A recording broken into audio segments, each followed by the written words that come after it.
Good afternoon, everyone. My name is Eileen, and I'm from Tanglin Hawk District 4.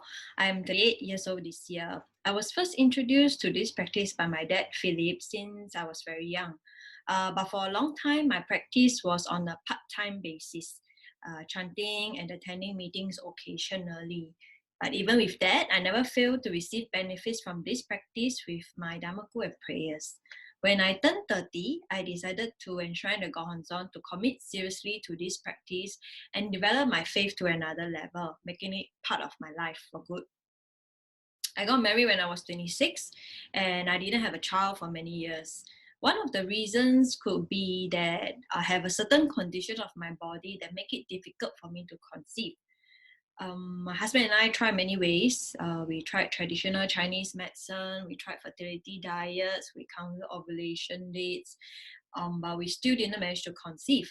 So 7 years after we got married, we finally decided to go for in vitro fertilization, which is known as IVF. We made this decision so that we can assure ourselves that in future we will not have any regrets because we tried every method available. When we embarked on this IVF journey, I was actually already practicing and chanting. At that time, chanting was more of an emotional support for me that I can rely on. My prayers at that time were, if my karma is not to have a child, I will accept it. But if my karma will have were to have a child, then that would be great. So either way is okay. Have a child is okay. Don't have a child is okay. So thinking back, my prayers were actually very weak, full of doubts, and not concrete. It definitely lacked of determination. So for the first 3 rounds of IVF, my results were positive. I was pregnant, but they were not viable. So I lost all 3 pregnancies.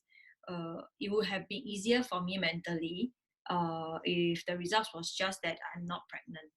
It was a very hard time going through 3 miscarriages. So for my fourth round of IVF, I decided to do it differently. I decided to transform my karma and change my Ichinen to make this IVF my mission. So this time, I'm determined to make it a success. No more it's okay if I don't have a baby. I made up my mind that I must base on faith, practice shakabuku, and study to challenge myself. So this was my strategy. So I'm a person who do not like to read, but I took up reading and studying. And the gosho that really struck me while I was doing that was, I quote, something uncommon also occurs when an ordinary person attains Buddhahood. At such a time, the 3 obstacles and 4 devils will invariably appear. The wise will rejoice while the foolish will retreat. I've read this Gosha before in the past, and I must admit that I was the foolish who retreat because I didn't want to face any difficulties. So in the past, I keep telling myself, it's okay if I don't have a child, it's okay if I fail IVF. So with determination and abundant namaku, I finally managed to conceive the 4th time, just before the circuit breaker started. The happiness was short-lived because within weeks after I know I was pregnant, I started bleeding again, which was similar to the first 3 pregnancies. So the uncertainty set in again. I refer back to the Gosha, and I was determined not to let the 3 obstacles and 4 devils overcome me foolishly to retreat again. So I chanted even harder with more Dhammaku. I became even more determined and confident that I will give birth to a normal, healthy baby. I must be the wise one who will rejoice. So I picked up all my courage to challenge it again. Thankfully, after weeks of painful injection to the muscles, I managed to protect the pregnancy and my baby survived. So when she was due, I had to go through induced labor because I had gestational diabetes, and the gynae told me not to go past 40 weeks. So I induced at about 40 weeks when she was due. I was in long labor. I was in labor for 19 hours. And finally, after 19 hours, I delivered a healthy baby girl at the end of 2020. So what came next was something that I didn't expect. So after my baby was born, I felt really sleepy. But after 19 hours of waiting and delivery, I thought, no, naturally I will feel tired. So my husband asked the doctor whether if everything was okay with me. And to his surprise, the doctor said no. So he was shocked when he heard that. At the point of time, I was losing a lot of blood because my womb couldn't contract. So when I was feeling drowsy, I could felt that blood was gushing out wave by wave. My husband told me later on that actually my whole face turned pale. And then I realized that I wasn't tired from feeling weak, but I was tired from losing a lot of blood. So husband came and sit beside me, like in the movies, you know, he nudged me, he said, hey, don't sleep, talk to me, stay awake. Okay, so the doctor started administrating different kind of medications, one after another, but my body was not reacting to them. So at that time, I was really very drowsy already. I couldn't open my eyes and I was really falling asleep. So while I was closing my eyes, you know, I chanted, I fall back to our practice, I fall back to what we have, and I decided to chant in my heart. I got no energy to chant out loud already.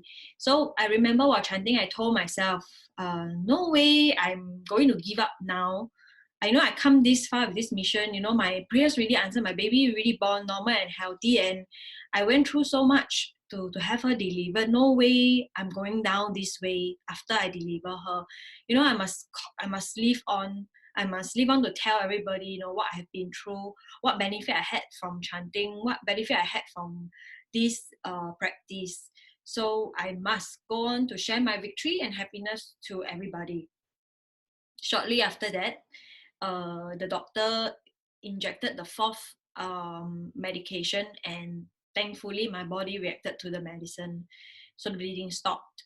So thinking back during pregnancy, I made a prayer that, you know, I must share my victory of how I transform my karma to 5 people, 10 people, 20 people, 100 people. And here I am today sharing my testimonial, my story with all of you. Cannot do it in person, but that won't stop me.